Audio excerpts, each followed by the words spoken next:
What up, y'all? Live and alert on the north side of the dirty. This your man D Real coming at you with another Be Real with D Real, where edutainment explains it. Y'all ain't seen a video from me in about what 3-4 days. Because I've been doing lives. Been doing lives with Theo. Been doing lives on my solo. Just live, all the way live. Sounds like it's the way to go. Jury's still out. Till I can find a better way. But I know we have been covering the events of Blood Hunt. And one of the things that has people so thrilled is like, yo, Blade by himself absolutely cannot be the architect of all this chaos. Even with his powers amped by the sword of Lucifer and the Adonai, he ain't on that level yet. Even getting his full vampiric powers from opened up with the help of Count Dracula, that's not enough to orchestrate all of this. Okay, and especially some people have pointed out that Blade's speech patterns are different. Blade doesn't talk like the Blade we're used to. Well, I'm going to try to shed some light on that situation with some stuff that makes sense to me, because that's the only way I know how to do it. Entertainment. So I'm gonna start edutaining. But before I do, look here, y'all. Let's do what we need to do so we can do what we want to do. Comment, like, subscribe, and share. Comment, subscribe, share. And I know you're gonna like it. Why? So that when new videos come out, you get it. If you digging what a brother tell them to put some dirt in my bucket, comment, like, subscribe, and share. Why? Because edutainment is what I do. So, I had a couple theories that I was thinking about.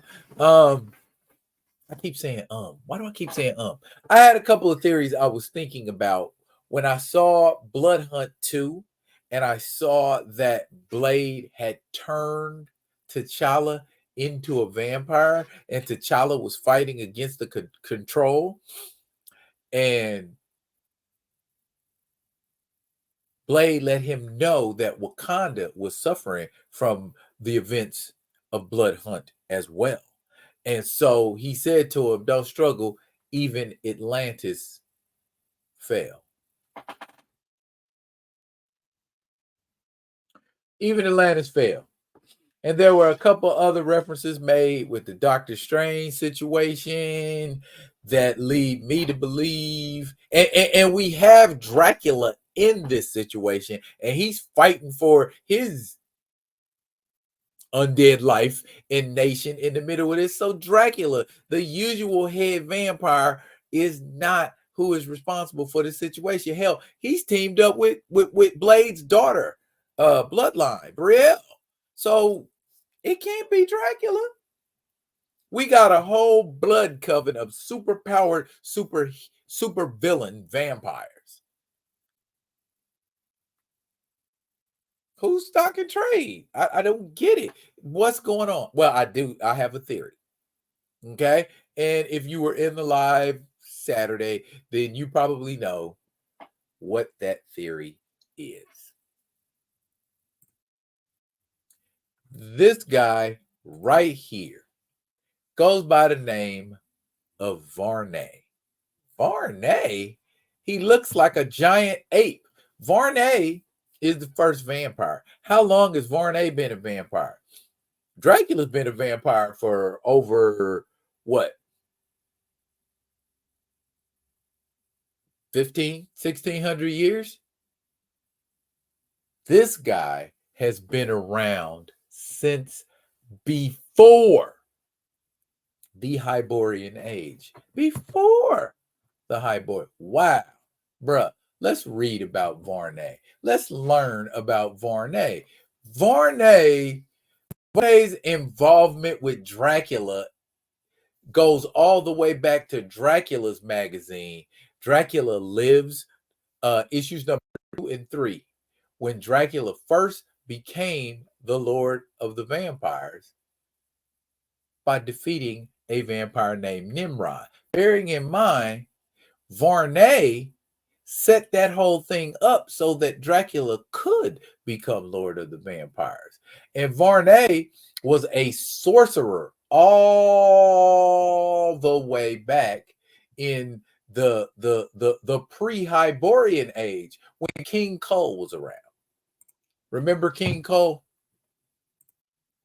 That dude right there. He's I would call him the Conan knockoff, but him and Conan share more than a few similarities. Swinging swords and axes, no shirt on, beautiful, scantily clad women clinging to them. Now, Varney also made an appearance during the Hyborian age in this comic book right here, Conan number 245. And there you see he teamed up with Red Sonja. And also it took the magic of Zula, the Black Barbarian, to hold Varney at bay. Varney became a vampire before pre-cataclysmic. He became a vampire during the why can't I say that? Pre-cataclysmic age.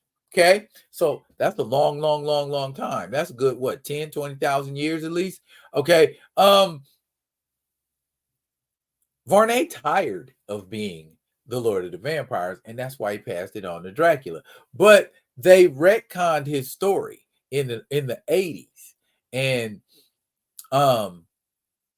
he passed it on to Dracula directly with a little bit of conflict test, whatever. But bottom line, Dracula became the undisputed Lord of the Vampires. But Varney was still around, wasn't he? Yeah. He has that ape-like appearance because he's been depicted as a Gigantopithecus. Giant caveman. He's been around so long. He had run-ins with young Thor. Yeah. In Marvel Presents. Remember Marvel Presents? That book. Right there. That very book right there. Issue number 63. Remember they used to have a cool, give you a little heads up about what was also in the book. But and Varney has had run-ins with who?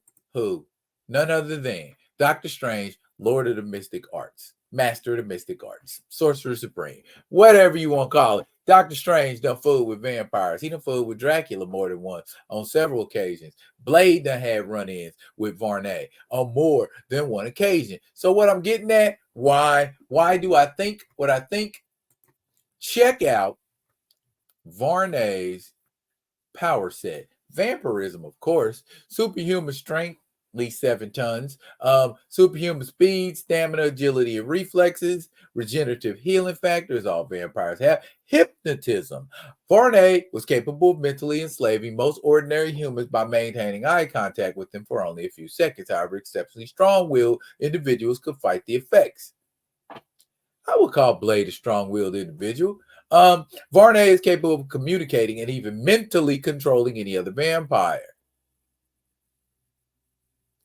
We got to remember, Blade is a Dhampir, which means he's at least half. So that would give Varney control over him. The only exception is Dracula, is what they said. Even across vast distances, Varney's hold is particularly strong over other vampires that he himself has been responsible for creating. Not responsible, but he's got a hold on him. We noticed when he killed his own men, he was crying. So there's still some semblance of control. Varney can use his telepathy to mentally communicate with or control certain animals, such as bats or wolves. Shape-shifting. Varney is capable of altering his appearance to variable degrees, although he seldom uses this ability. Bruh, how easy would it be for him to assume human shape, take control of Blade, release the blood coven, and also down here of note, Varney was the first known possessor of the Book of Vishanti. That's how vampires were created. Okay, He still has those same weaknesses, but yo, he's versed in magic. Varney possesses extensive knowledge of extremely ancient, arcane, and mystical lore. This is all courtesy of Marvel fandom. Yeah, I mean, if y'all want to know, Varney himself is a creation that was inspired by Varney the vampire, an actual character who predates Dracula. So now, we've not mentioned any other vampires during Blood Hunt. He has the right power set. He's got beef with Blade. He's got beef with Dracula. He's got beef with Doctor Strange. What he did to Doctor Strange, well, I'm not following that closely, but from what I can see, he turned Doctor Strange into a vampire so that Doctor Strange couldn't cast that spell to destroy vampires. Clea was with him. She can't cast that spell because it would destroy Steven. So that sounds like some stuff Varney, a diabolical, evil vampire, would do. A vengeful vampire would do. I don't have any problem being incorrect if this is not orchestrated by Varney. If it's somebody new we haven't seen before, that's cool. But Varney fits the description. What do y'all think? Am I just whistling Dixie, or is a brother on to something?